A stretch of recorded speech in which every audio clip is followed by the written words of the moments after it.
Este programa é livre para todos os públicos. Pelo sinal da Santa Cruz, livra-nos Deus Pai, nosso Senhor, dos nossos inimigos, carnais e espirituais. Em nome do Pai, do Filho e do Espírito Santo. Amém. Amém. Você já pode pegar a sua Bíblia. A passagem que nós vamos trabalhar no dia de hoje está no livro do profeta Joel, Joel 2, de 12 a 14, e o capítulo 3, o versículo 1. É bem facinho de você pegar. É uma passagem que nós vamos ruminá-la durante muitas vezes ao longo desses 3 meses, porque é a palavra profética que vai estar direcionando a minha vida, a sua vida neste tempo. Joel 2, de 12 a 14. Procura aí rapidinho na sua Bíblia que você vai encontrar. E encontrar porque essa palavra quer se encontrar com você e realizar uma obra nova na sua vida. Então, onde você está nesse momento, como a Paula dizia no início do programa, nós não estamos alcançando somente o território nacional. Além Brasil, muitas pessoas estão acompanhando esta pregação neste momento, porque estão com o horário marcado com o Sorrindo para a Vida. É para você essa passagem. É para você a palavra de hoje. Então, sinta-se olhado por Deus, sinta-se amado por Deus neste momento, porque nosso Senhor reservou este tempo. É um verdadeiro kairós para a sua vida. E por que essa palavra é para você? Porque esta pregação é para aquele que necessita de estar numa experiência com o amor de Deus. Esta pregação é para quem necessita de conversão. Opa, amor de Deus, conversão, acho que você já se encontrou aí. Mas também essa pregação é para você que necessita do Espírito Santo. Viu como é para você? Mas se de repente você está pensando assim, poxa, não é para mim. Vou te dar uma dica, viu? Aguenta firme que vai ser muito útil para você também. Mesmo que você ache que não é para você, mas com certeza alguém da sua casa, alguém muito próximo a você, vai estar precisando dessas 3 coisas. Experimentar o amor de Deus, experimentar a conversão e experimentar o Espírito Santo. Então fique atento porque você pode ser canal da graça também para uma outra pessoa. Vamos abrir já o nosso coração e deixar a palavra de Deus entrar. Achou aí a palavra de Joel? Se você está com a edição da CNBB como a minha, vou te dar uma dica, viu? A página 1144, para ficar mais facinho para você. Joel 2,12. Pois agora, então, oráculo do Senhor, voltai para mim de todo o coração, fazendo jejuns, chorando e batendo no peito. Rasgai os vossos corações, não as roupas. Voltai para o Senhor Deus, pois Ele é bom e cheio de misericórdia. É manso na ira, cheio de carinho e retira a ameaça. Aí a gente dá um pulinho ali no capítulo 3 e já no versículo 1. Depois de tudo isso, derramarei o meu espírito sobre todos os viventes. Voltai para mim de todo o coração, fazendo jejuns. Rasgai os vossos corações. Voltai para o Senhor vosso Deus, que é bom e cheio de misericórdia. E depois de tudo isso, de abrir o coração, de voltar para o Senhor, acontecerá o derramamento do Espírito sobre todos os viventes. Palavra do Senhor, graças a Deus. Esta palavra, para que nós possamos entender melhor o contexto desta profecia e a sua ação transformadora em nossa vida, é preciso que a gente contextualize 2 pontos. Primeiro, o profeta e depois a sua profecia. Joel, ele está naquele bloco dos pequenos profetas. Pequeno não é porque ele era baixinho não, viu? E nem porque tinha menos poder de profecia. Pequenos profetas porque os livros proféticos são curtinhos, são de poucos capítulos. Então são considerados os pequenos profetas. E Joel, no seu nome, biblicamente falando, todo o nome que termina em Iel, ele remete a Deus, ele refere-se a Deus. Então o nome Joel significa: o Senhor é Deus. O Senhor é Deus. E o próprio nome também já era um indicativo da missão daquela pessoa. No caso do profeta Joel, o seu nome já indicava a sua missão profética, que era estabelecer o senhorio de Deus no meio do povo. E é interessante a gente perceber que Joel, ele era considerado o profeta do avivamento. Eu achei isso aqui extraordinário quando eu estava fazendo as pesquisas preparatórias para esta pregação. É uma característica do profetismo de Joel. Ele era o profeta do avivamento. Por quê? Porque ele gerava no coração das pessoas a expectativa do derramamento do Espírito. Essa graça eu já peço para você nesse momento da pregação. Que o seu coração, nesta abertura que você já deu, já encontre ali o espaço de expectativa da vinda do Espírito sobre a sua vida. E que a potência do derramamento do Espírito Santo lhe alcance. E o seu coração fique cheio e a sua expectativa seja plenamente correspondida. Meu irmão, minha irmã, ser batizado no Espírito Santo agora. Amém. Vamos lá. O profeta Joel, ele ali atua no seu profetismo, segundo algumas especulações, nessa altura do ano 830 a.C. E por que eu fiz questão de trazer esse dado? Para você ver que é um negócio de longa data, mas é muito atual.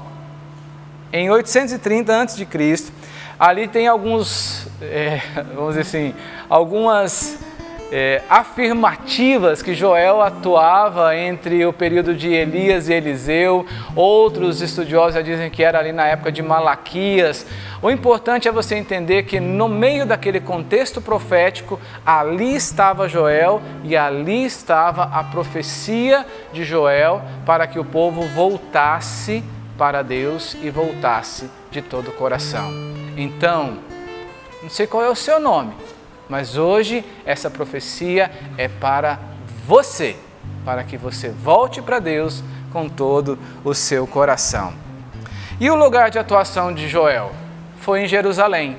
Apesar de ele não ser de Jerusalém, Deus o enviou para Jerusalém para que ali ele desenvolvesse o seu profetismo.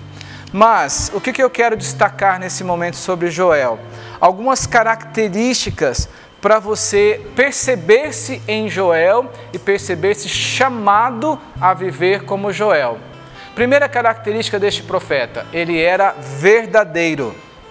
Ele não era um homem de meias verdades.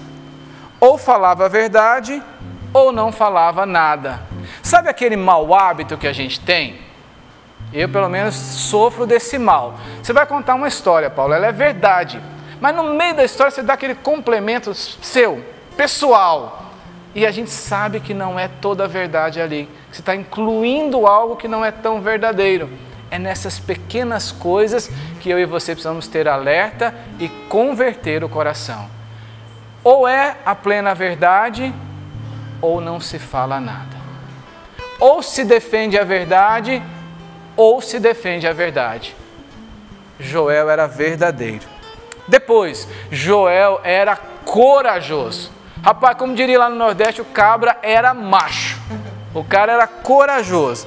Veja só, o povo estava em pecado, cheio de pragas acontecendo, uma atrás da outra. A última que fala no capítulo 2 aqui era a praga do gafanhoto, não é? O povo estava com fome, estava na miséria e de repente Deus chama um profeta. E esse profeta se levanta e começa a falar o quê? A denunciar o pecado do povo e da necessidade da conversão. Gente, o mínimo que poderia acontecer com Joel era ser morto. mas ele foi corajoso no anúncio. Ele foi corajoso no anúncio. Esses dias eu encontrei com o Emanuel no refeitório e ele dizia assim: Lúcio, nós precisamos ter a audácia da profecia. Ele falava de um padre amigo que nós temos em comum e ele falava, esse padre precisa resgatar o profetismo dele. E eu pensei, na verdade, não é só esse padre, na verdade, eu preciso resgatar esse profetismo corajoso, que independente das circunstâncias, eu preciso ser ousado no anúncio que o Senhor me envia a proclamar. Bora lá, qual é outra necessidade, qual outra característica do profeta Joel? Ele era esperançoso. Joel caberia bem certinho aqui no Sorrindo para a Vida, porque aqui é o lugar da esperança. A gente toda manhã leva a esperança ao coração do povo de Deus. Joel era assim, ele proclamava também a esperança. Ué, Lúcio, mas ele não era corajoso em fazer a denúncia do pecado e o apelo à conversão? Sim, mas quem diz que isso é feito sem esperança? Não. Embora os olhos dele estivessem enxergando o caos, pela fé ele via além e enxergava a bondade e o amor de Deus que se movia para sustentar a aliança, fazendo que as promessas que o Senhor fez se cumprissem e sarasse e curasse toda a terra. Então, além de trazer o seu povo de volta, ou seja, Deus trazia o povo de volta para eles, Deus derramava a sua bênção. É isso que Joel enxergava, é por isso que eles tinham uma vida centrada na esperança.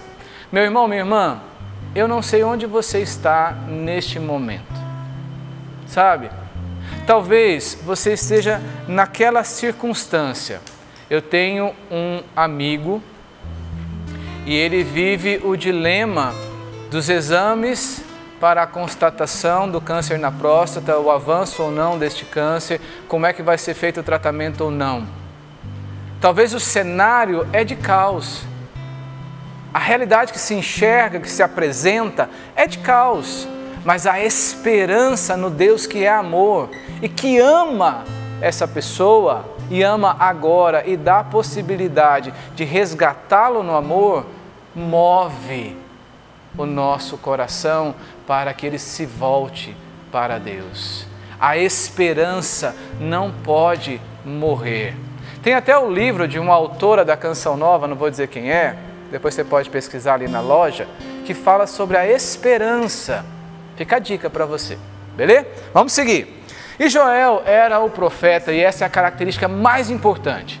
Joel era um profeta escatológico. Que isso, Lúcio? Que palavra? Isso é de comer ou de passar no cabelo?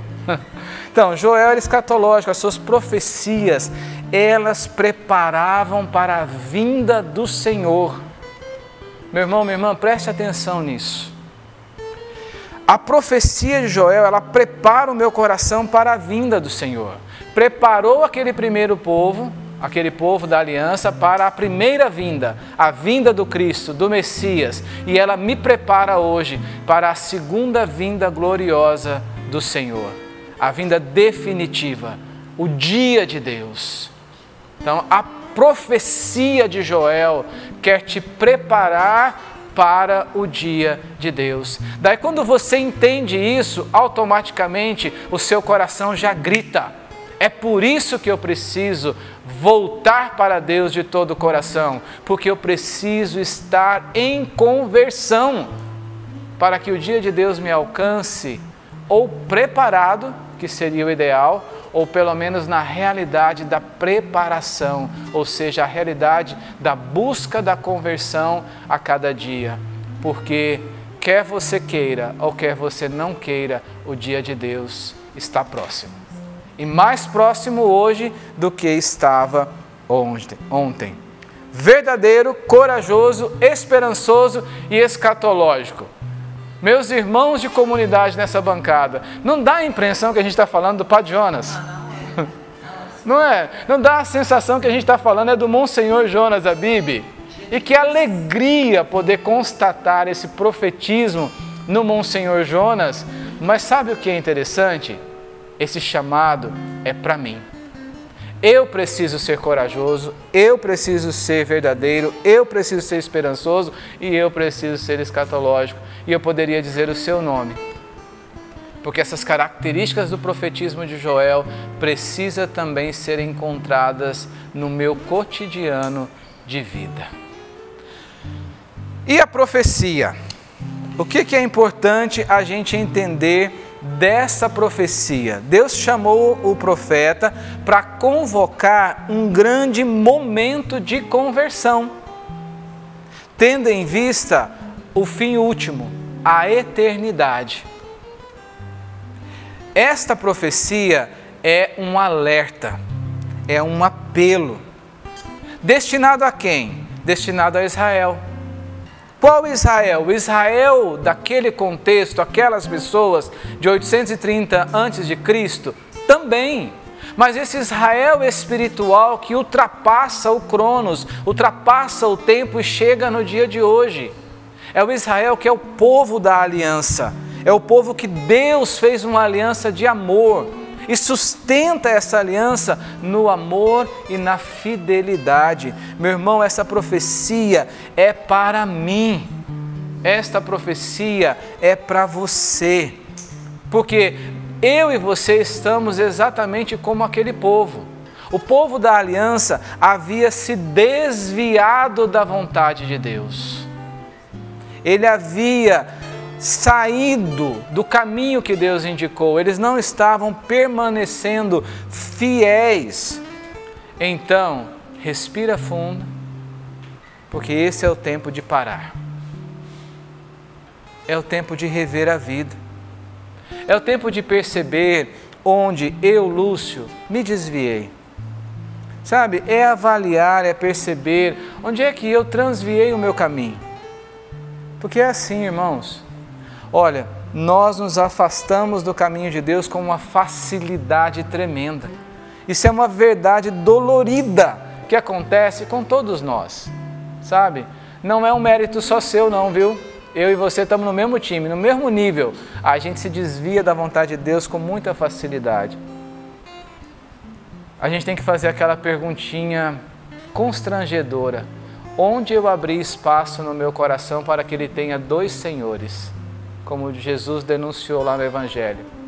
Que se você tem dois senhores, ou você vai amar a um e odiar o outro, ou você vai ter que eliminar um dos senhores e ficar com um só. Volta, volta.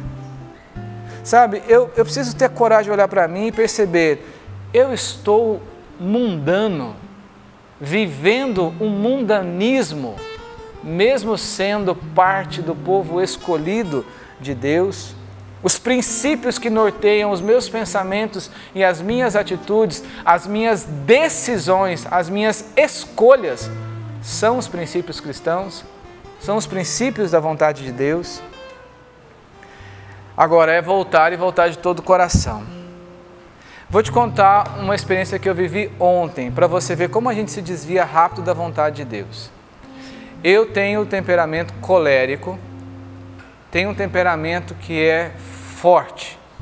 Eu costumo brincar que parece que eu tenho um dragão de 7 cabeças que mora dentro de mim aqui, que eu preciso pôr ele numa jaula e jogar a chave fora, bem longe, porque quando ele sai ele faz um estrago. E eu participei da missa e o padre na homilia, o padre Márcio do Prado, foi muito feliz. Falando do amor de Deus, de Francisco de Assis que escolheu despojar-se de tudo por amor a Deus. Então, primeiro despojou-se dos bens materiais e depois ele descobriu que o despojamento mais importante era o de si mesmo, da sua vontade, do seu jeito de ser, por amor a Deus. E eu saí da missa todo empolgadinho para viver aquele dia rezando. Mal cheguei no meu local de trabalho, eu recebi uma mensagem. E a pessoa me fazendo uma cobrança de algo que já estava tudo resolvido. Aí eu pensei, bom, paciência, né? Respondi a pessoa por WhatsApp. A pessoa me devolve outra resposta. Falei, cara, ou ela não leu o que eu escrevi, ou eu escrevi em japonês. Só que eu já fui ficando irritado. E é irritado por quê? Com a pessoa? Não, eu fui ficando irritado porque eu sou orgulhoso, porque eu sou altivo, porque eu sou prepotente. E eu não queria me sentir cobrado por algo que eu deixei organizado. E eu perguntei à pessoa, você entendeu o que eu falei? E a pessoa me respondeu, então manda para mim. Eu falei, cara, a pessoa está duvidando da minha palavra. E eu fui me perdendo na ira. E fui me desviando da vontade de Deus. Qual era a vontade de Deus? Me desfazer de mim mesmo, por amor a Ele. E eu fui tomando posse de mim mesmo e das minhas misérias. Qual foi o resultado final, Paula? Eu fiquei tão irritado que eu falei assim, eu não vou escrever mais nenhuma mensagem. Eu vou lá falar com essa pessoa. Só que eu fui, cara, nervoso. A minha sorte é que eu tive que abrir a porta da minha sala, descer 2 lances de escada, abrir um portão, atravessar a rua, abrir um outro portão, entrar numa outra porta, passar por uma outra porta para chegar na sala da pessoa.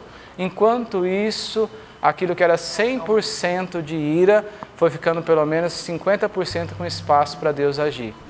Eu cheguei e não dei o melhor testemunho cristão. Eu cheguei falando alto e já num tom acusativo. A pessoa olhou para mim, sorriu e falou assim, senta aí. Aí eu sentei, a gente se entendeu, mostrei as coisas. Quando saí, eu voltei e caí em mim. Falei, meu, que oportunidade que eu perdi de viver o que era correto. Porque sabe qual era a atitude correta? A humildade. Se duvidam de mim, humildade. Se cobram de mim o que eu já fiz, humildade. Isso é voltar para Deus de todo o coração, é desfigurar-se de si para configurar-se ao Cristo. Veja como a luta é de todos nós. A gente se desvia muito rápido, mas é sempre tempo de voltar.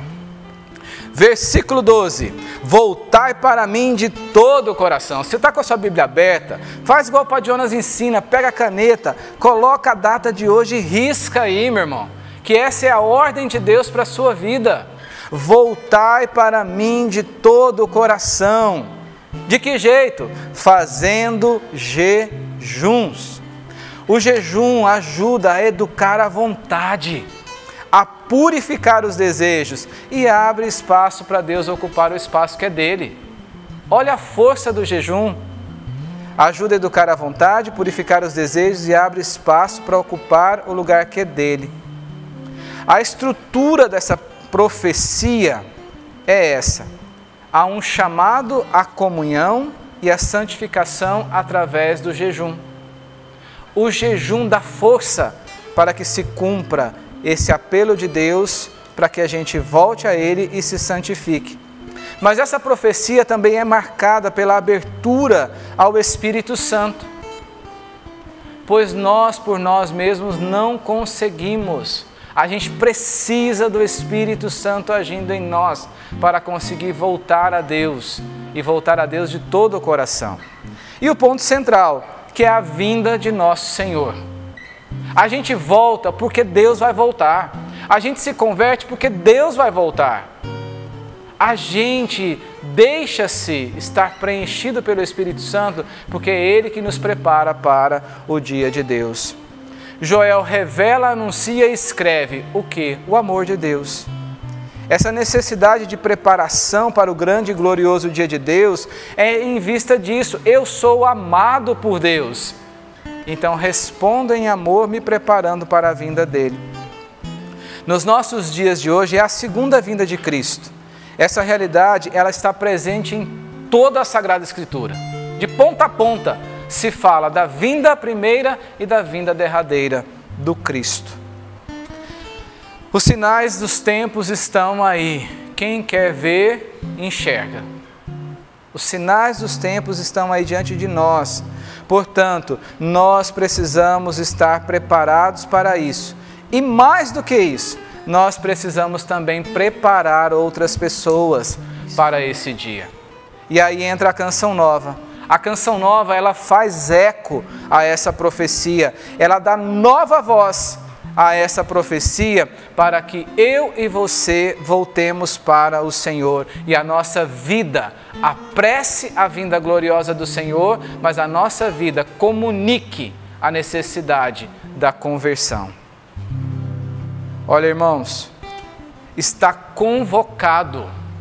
A canção nova abre esses 3 meses de uma grande convocação.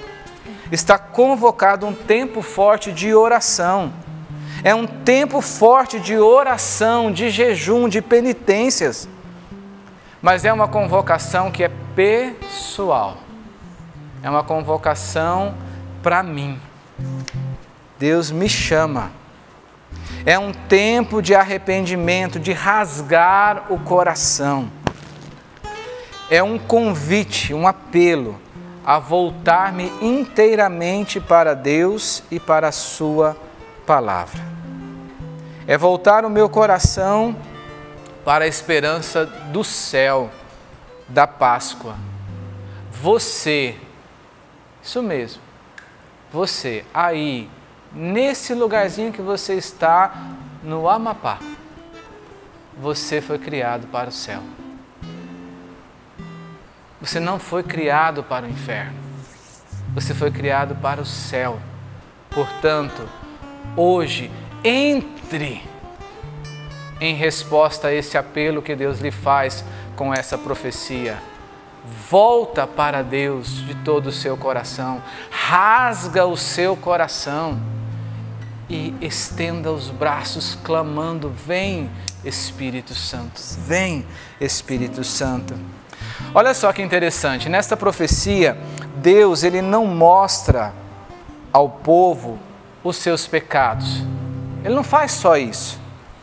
Ele oferece ao povo o remédio para a restauração. Quando ele fala, voltem-se para mim, ele está dizendo que não é uma questão só de reconhecer que errou ou que pecou. É preciso voltar para a casa do Pai. Foi tão bonito quando o sábio falou, eu estou com a camiseta do Pai. Porque é um indicativo visível que nós precisamos voltar para lá.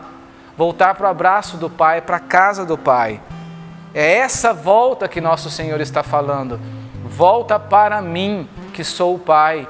É na minha casa que é o seu lugar. Não importa o seu pecado, não importa o que você fez. Nós escutamos um forte testemunho agora há pouco. O que a orfandade faz conosco, nos deslocaliza e nos faz ficar entregues ao pecado. E não importa o tamanho do seu pecado ou o tamanho do meu pecado. Nós inauguramos agora um tempo forte de voltar para Deus e ser purificados por esse amor de Deus. Não basta apenas abandonar o pecado. A gente não volta para o pecado porque a gente volta para a casa do Pai. Esse é o rompimento definitivo da conversão. Eu rompo com o pecado e não volto a ele, porque eu estou voltando para a casa do Pai. E quando eu resbalo, quando eu fiz igual ontem, de querer voltar ao pecado, o amor de Deus me atrai de volta, para que eu rasgue o meu coração outra vez e me deixe ser purificado e curado pelo amor de Deus. O amor do Pai é tudo na nossa vida. De verdade, o que eu e você precisamos para efetivamente nos comprometer com a conversão é só fazer a experiência do amor do Pai. Agora, Deus não se cansa de nos alcançar, viu? Ele não cansa. Ele não cansa de nos buscar de volta. Quando a Valdene ainda dava aquele trabalho lascado lá em Ubá, para o pai e para a mãe dela, Deus ali voltar. Brincadeira, viu, Valdene? Sempre foi santinha. Deus não cansava de voltar para buscar, como não cansa de buscar você e a mim. Ele nos dá a proposta de voltar para Ele. E eu e você temos o direito de escolha. Agora, o que você vai escolher? A vida ou a morte? A bênção ou a maldição? Qual é a sua escolha? Não dá para a gente fazer teatro, viu, gente? Não dá para a gente ficar da boca para fora. É um voltar verdadeiro. E é por isso que nós precisamos do Espírito Santo. É por isso que Joel é o profeta do avivamento. Porque nós não temos em nós a força suficiente para voltar a Deus. Essa força, ela vem do Espírito. É necessário que eu e você tomemos uma decisão de dar o primeiro passo. Eu abro o meu coração. Eu abro todo o meu coração, eu dou o primeiro passo de voltar, mas é o Espírito Santo com os seus dons que vai mantendo o compasso dos meus pés em direção a Deus. É quando o Espírito é derramado em mim, aí Ele faz aquilo que é próprio do Espírito, que é revelar a verdade de Deus. Deus é amor, Deus me ama. O Espírito revela o amor de Deus em nós e Ele me convence do meu pecado. É por isso que essa obra ela é do Espírito, ela não é uma obra minha. Porque é o Espírito quem me revela a verdade e é o Espírito quem me convence do pecado. Olha, eu e você não fazemos ideia do que o Espírito Santo pode fazer em nossa vida. Anote isso daí. Você não faz ideia do que o Espírito Santo pode fazer na sua vida a partir do momento que decididamente você escolher voltar para o Senhor. Você não faz ideia do que o Espírito Santo pode fazer na sua vida se você decidir voltar-se para o Senhor de todo o coração. De rasgar não só as suas vestes, mas rasgar o seu coração. Ele vai fazer, viu? Isso aí você pode ter certeza. Ele é poderoso o suficiente para romper em você e em mim com tudo aquilo que nos impede de voltar. Não há nada, e como diria o Padre Jonas, nada é nada. Não há nada que esteja dentro do seu coração que não possa ser tocado pela força do Espírito e pela misericórdia de Deus. Não olhe para a sua condição atual. Talvez você não esteja num bom momento. Talvez você esteja num bad moment. Mas aí onde você está, do jeito que você está, se agora você voltar-se para Deus de todo o seu coração, o Espírito Santo que é derramado sobre você é capaz de romper com aquilo que te impede de se converter. Porque o amor de Deus é mais forte do que qualquer outra coisa. E para a gente chegar ao final desta pregação, eu digo para você, o arrependimento sincero. Olha que forte essa frase. O arrependimento sincero, ela é a base da verdadeira espiritualidade. A verdadeira espiritualidade consiste num arrependimento sincero. Qual é o grito de Deus para você nesse dia? Voltai! Voltai! Voltai hoje ao Senhor de todo o seu coração, com jejuns, com arrependimento. Voltai, voltai. O livro de Joel é uma atitude de piedade do Senhor. É a piedade de Deus que desce a impiedade do povo. É a compaixão amorosa que se externa nessa exortação ao arrependimento. Deus mostra o terrível julgamento, mas o povo estava tão acomodado no desvio que tinha feito que eles não conseguiam nem prestar atenção aos sinais dos tempos. Talvez seja a minha condição e a sua condição no dia de hoje. Tudo está acontecendo debaixo do nosso nariz. O final dos tempos está mais perto do que nós imaginamos, mas nós estamos aí, vivendo a vida numa boa, porque a impiedade faz isso, nos esfria o coração diante de Deus. É por isso que Deus grita comigo e com você: voltai, voltai, voltai. Voltai para uma conversão na totalidade e não na parcialidade. Não dá para a gente ficar com dois senhores. Sabe, e eu queria terminar esta pregação testemunhando uma coisa para você, porque existe o dia de Deus que vai chegar, mas pode ser que chegue também o nosso dia primeiro. Sabia? Olha, já vou aproveitar, viu? Pessoal de Joinville, tá aqui, vai para a mão da Valdênia. Testemunho entregue, registrado aqui, tá na mão dela já. Testemunho entregue no Sorrindo para a Vida. O que aconteceu? Nós fomos em missão em Joinville, na comunidade Arca de Aliança, encontro para casais, foi maravilhoso. Ao retornar de Joinville, viemos de carro, chuva de Joinville a Cachoeira Paulista. E chovendo como Deus queria. E a gente vindo, e quando nós saímos de Joinville, no meu coração brotou uma certeza: Paula, vai acontecer um acidente com você. Eu falei assim, cara, acho que eu estou ficando louco, né? Estava dirigindo? Estava dirigindo. E eu pensei assim, sai, show, capeta, isso é tentação. E comecei a rezar. Como você vê, eu uso o sacramental das duas cruzes. Eu peguei a medalha, porque eu lembrei de um dos testemunhos aqui no Sorrindo para a Vida, que a pessoa capotou o carro, mas ela segurou a medalha e ela não aconteceu nada. E eu falei, porque se uniu a mim, eu livrarei e eu protegerei. E vim rezando. A Gi estava no carro, o Gabriel estava no carro, eles dormindo. Quando a gente estava passando a Serra de Curitiba, tinha um carro virado com as 4 rodas para cima. E no meu coração veio de novo, você vai sofrer um acidente. E eu falei, gente... E eu comecei a dar mais atenção àquilo e continuei rezando. Quando a gente já estava ali perto de São Paulo, no Rodoanel, a gente ia pegar a entrada da Anhanguera e sair na Marginal Tietê. Chuva. Eu precisava entrar, tinha um caminhão e um carro atrás do caminhão. Eu esperei o caminhão passar e entrei. No que eu entrei, o cara que estava atrás de mim, em vez de reduzir, acelerou. Resultado, eu tomei uma pancada na traseira. Como a pista muito molhada, chuva, o carro deslizou e foi. Eu pensei, o carro vai rodar. Eu pensei assim, porque se uniu a mim, eu protegerei e livrarei. É milésimos de segundo. Muito rápido. Só que eu pensei, se esse carro rodar, o carro que vier por trás vai me pegar de frente. Se eu for demais, o carro vai capotar no barranco.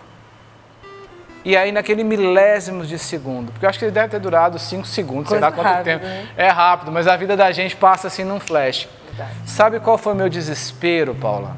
Sabe qual foi o meu desespero, meu irmão?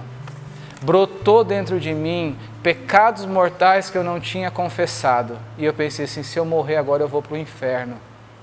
E me deu um desespero de pensar que eu poderia ir para o inferno.